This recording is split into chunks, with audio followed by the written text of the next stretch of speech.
welcome back. I am here with Bill Hall of B&G Blueberries in Fort McCoy, Florida. Bill and I actually went through the Master Gardener program at the same time and sat next to each other. We were kind of the rowdy section, I guess. And but he is the most accomplished blueberry grower that I have ever met. He's probably the only one I've ever met, but he's got an awesome setup of blueberries here. When did you start with the blueberries? Planted my first blueberries in 1978. 1978. Yeah. So he planted it before I was born. He was doing this. And you know, when we were sitting there in class, I had some blueberries. They didn't do very well, so I'd always ask Bill, okay, how do I do the blueberries? And he's helped me. So I figured since we're right here, we're going to go and take a look at the blueberries, and he'll explain what he's growing and why he's growing them here in north central Florida. You ready? We can slide you over here. Slide on over. It's supposed to be a three-seater. All right. I get to run behind you. Okay.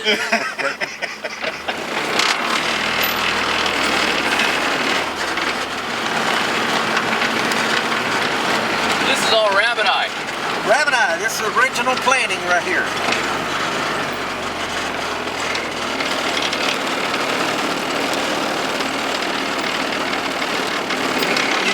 A lot of them are different stages. Some are blooming late, some have already bloomed. We had a couple of freezes, I would say maybe frost, that did a little damage, but I think we're going to have an average crop this year. And originally you had it was all southern highbush up here, wasn't it? Past here. This is 2 acres of the original Rabbiteye, and some of these plants are originals. I'd say maybe 25–30% were put in about 1984. And they're still producing. Oh yeah. The Woodard was primarily what I put in with Climax, Blue Gem, and a few other oddballs just to get some cross-pollination. And the Woodard aren't doing as well as they used to, and I've gone to a lot of different other varieties for Rabbiteyes. Used a lot of the later ones out of Georgia. Not sure how they're going to do here with perhaps not enough chilling. We've probably had a little over 300 hours of chilling down here, which I like to see 350, 400 to get a good crop of Rabbiteyes. Right, because we're kind of at the bottom of the Rabbiteye range and more towards the top of the southern highbush, if I remember correctly. Yeah, that's pretty much so, yeah. The southern highbush, really the ones that I planted are obsolete now. Nobody would ever plant them in a commercial establishment, mostly because they don't come in early enough and they're not mechanically harvestable. So what they're putting out now, you can mechanically harvest. A lot of people have already pulled these out and put in later varieties that are more disease resistant. But I've pulled them out and I've put Rabbiteyes in, as we'll see as we drive on further down. All right.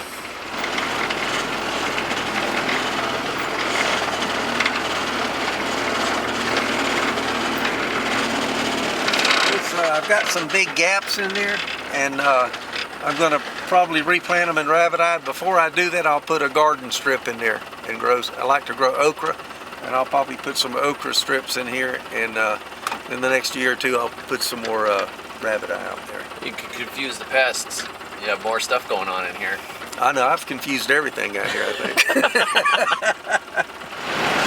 But this was the beginning of the southern highbush right here. I planted these Rabbiteyes maybe about 8 years ago, 6 or 8 years ago, 3 rows. And then I had all of this all the way to the end of the sprinklers with southern highbush. It was about 1 acre. And the 3rd year I harvested 10,000 pounds of berries, and the market was high, and I got my money back, and I was proud of that. And so you can see where I'm removing them, and you can see where I've replaced them. I may leave this row of Windsors. The Windsor is probably, in my opinion, the best southern highbush out because it blooms late and it comes in early. And it also puts on a lot of berries. We'll ride down here and you can look at some of the berries. Even though the plant is getting old and some of them are dying, they're still producing. So we'll ride through here and you'll take a look at some southern highbush that are going to be ready in about 3 or 4 weeks.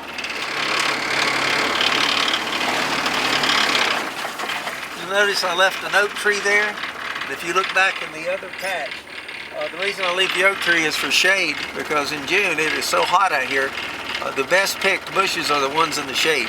So we try to leave some oak trees out here so they can get, folks can get some shade, and they look good out here too. But if you look back over here, I'm in the process of taking out these other berries. And the bushes, when a southern highbush gets, I would say 8 to 12 years old, it's not living too well. It's not doing well, as you can see. But yet the Windsor was the longest living southern highbush I've ever known. And so I've replaced all of these in here with Windsors, the ones that are still living. I've heard that Rabbiteye is not really a commercial variety. Rabbiteye is a commercial variety for frozen berries and fresh fruit up in Georgia. They can machine harvest a lot of Rabbiteyes. Most of them are machine harvestable, because what you get for the berry than what you'd pay for the picker, you just couldn't come out with it. And it's not viable in this area except for U-pick. And that's what I like best about the blueberry business, is meeting a lot of nice folks picking blueberries.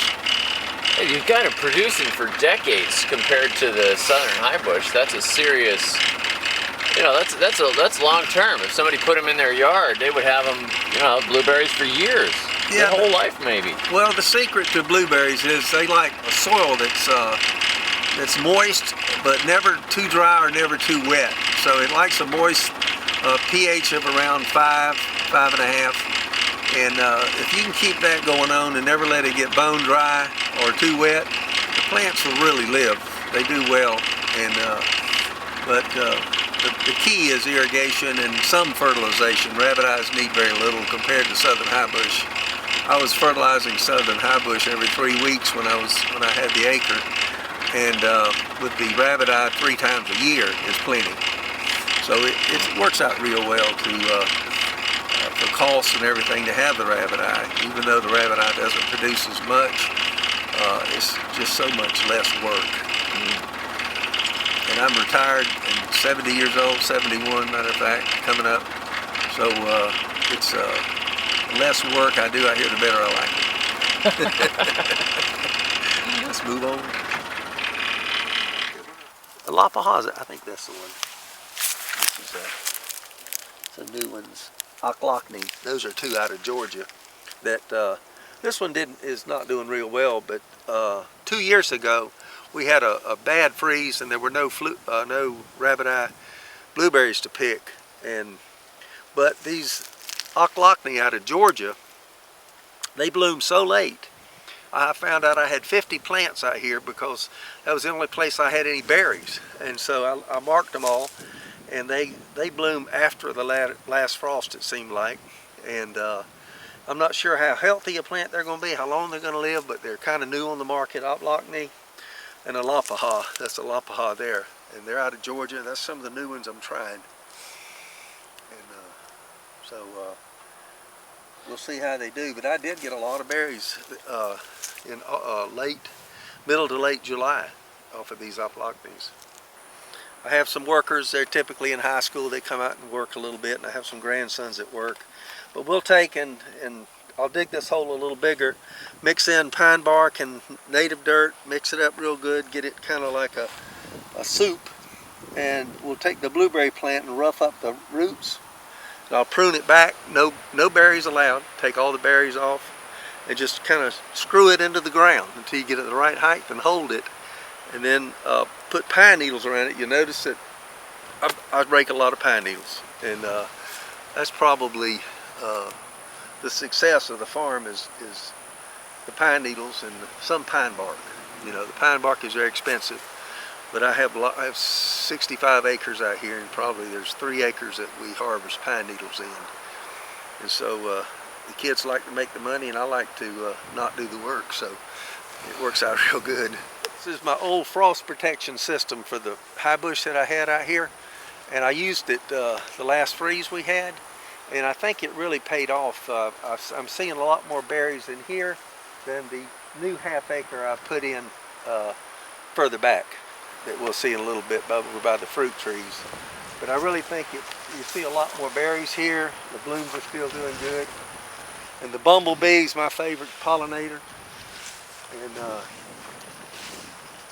there's one right there, just to get it. The old bumblebee, he'll work in the rain, the wind, it don't matter. For about 10 years, I would buy from Cultivation biological products. And they got to where they were costing about $200 or $300 for a quad, which had 4 queens in it.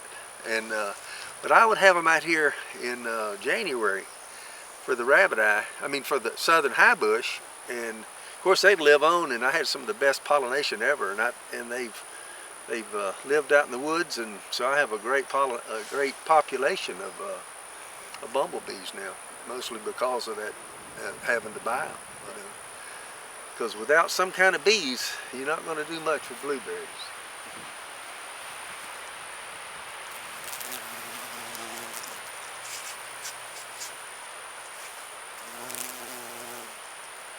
I generally will advise people that, I say, if you look at your finger and you look at your thumb, and if it's not very green, don't be messing with those southern Highbush, because it takes a lot of skill, it takes a lot of chemicals, it takes special fertilization, and a lot of it, and you have to worry about funguses and diseases, and I learned that, I did them for about 10 years, and I was so glad to see them go. I actually had people come out and get them. They were still living, and I had people, Sam here got some of them, and I think he might have got a few. But I basically told him, I said, as many as you can put in a trailer for $20. And so it worked out where I had to dig them up with my front end loader to save a little time, but we got them out of here. And then we rebedded the patch. It was bedded for 8 foot apart. And I took my tractor and come in here and bedded it for 13 1/3 feet apart between the sprinklers. And Rabbiteyes like about 12 feet by 6, which gives them plenty of room to grow. And so we were very fortunate that we were able to get them in, and I bought good plants. I had a good supplier, and I'd buy them in 3-gallon pots, and they'd be up over knee high, sometimes waist high. So I put out big plants. I think the ease in growing Rabbiteyes is that the forgiveness of the plant. It's a long liver. Like I said, I had some of that first patch I know are 30, 35 years old. And I've heard they'll live 50 years. I don't know. But my estimation on southern Highbush is, with the ones they first come out with, if you get 8 to 12 years, you're mighty lucky. That's because you took real good care of them. If you didn't take good care of them, they wouldn't last that long. And for the volume that comes out of a patch, like I only put about 600 plants in an acre of Rabbiteye, but you put about 2,000 plants in an acre of southern Highbush. So the yield is tremendous on the Highbush. But the Rabbiteye, to average in Ocala 3 to 5 pounds a year would be pretty good. And I averaged, I want to say about, I'd have to stop and think. I had 10,000 pounds on, I had averaged about 5 pounds a third year on southern Highbush, which was pretty good.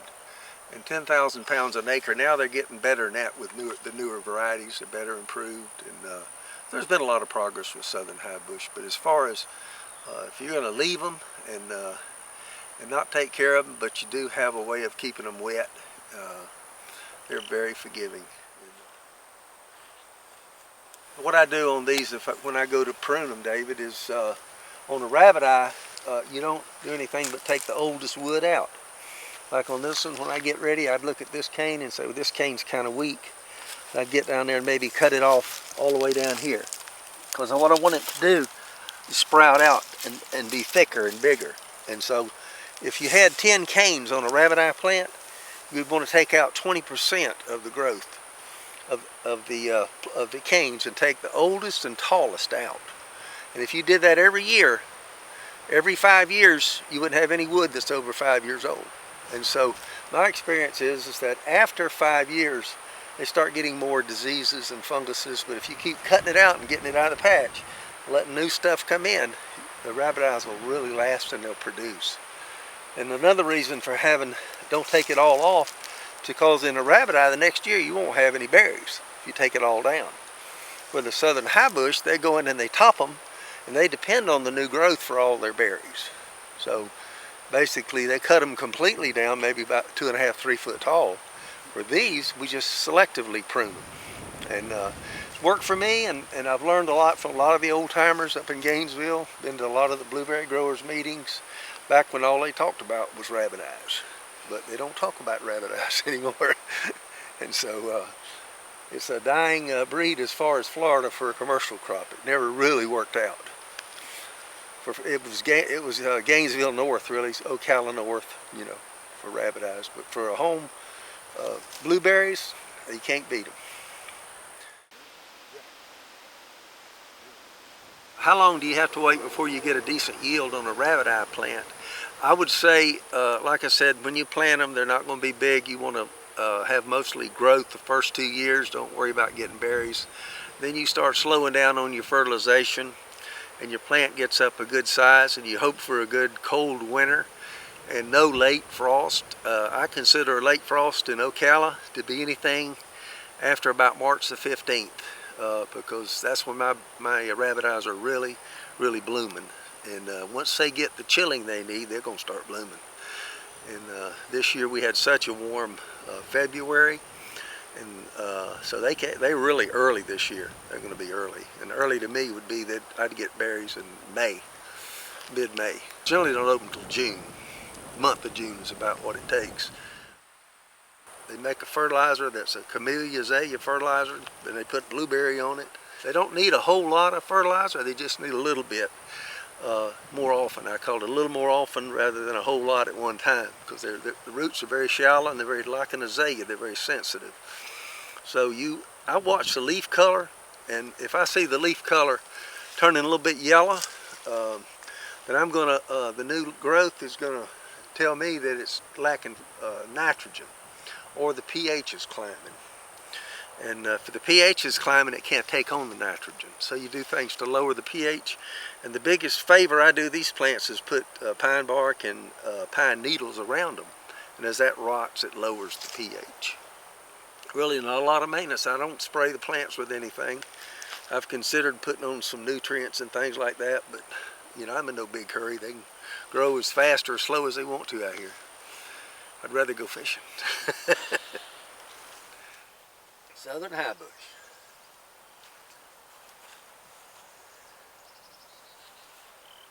The Southern Highbush are pruned, basically I call it a flat top or a rooftop. And I use gasoline powered trimmers and get two tall boys to walk along here and just walk along here and hit them, and you can see they do it about the same height every year, and then they'll just come back in a vengeance until they get real old and die. And but these jewels made it, and I had emeralds in this row, and I've mostly replaced it with Windsors, which is the ones that are a little longer livers.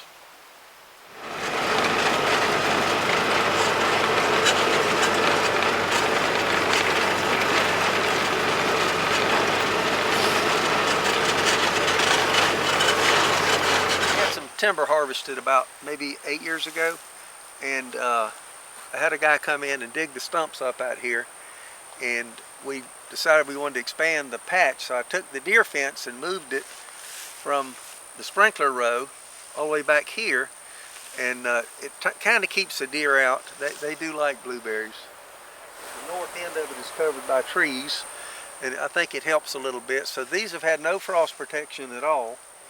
And I bedded these a little higher than the other ones. The land's a little more slopey, and I really think that out here in the flatwoods they have a tendency to get too wet, and they don't do as well in a real wet year. They don't grow as well. So these right here won't get as wet, and I've noticed they've got a lot better growth on them, and they're about the same age as the ones we saw in the other field. But the water runs out of here, gets down to the tailwater pond. And these stakes that are by them, we had the last hurricane came through here and blew over at least a third of the plants, put them on the ground. We had to pick them back up and stake them, and some of them we just cut them off and let them come back, and didn't lose very many, but I'm sure it slowed some of them down to be damaged like that, but I still got some of the stakes on them, and a lot of them have already re-rooted, so I could probably pull the stakes out. But that was a big job, coming in here and getting these stood back up and that kind of thing. This is the irrigation system I have. It's a 3/4 inch poly pipe with emitters, and I have the 180 design, the blue emitter, and it only takes about 10 minutes of running it to wet the plant. And a Rabbiteye plant, even though it may have a big root zone, it needs at least about a 1 foot diameter that's wet for it, you know. And so if it doesn't rain, I'll water them about every week or 10 days. But if there's berries on them, I'll keep them wet, because the berries won't form right if you're in a real dry season and there's no water. You got to put the water to them. Any fruit plant needs water while it's putting on fruit. This is a bleeder valve. When I bought them, they cost about $1. And what it does is when the water pressure comes on, when it gets at 2 psi pressure, the little check valve in there stops the water from coming out. And so it pressurizes, and when you turn it off, it gets below 2 psi, and then it drains the pipe. So if you got any particles in your pipe, it stops up your emitters, they're going to drain out. And I hardly ever get a stopped up emitter where I have these. They really work good.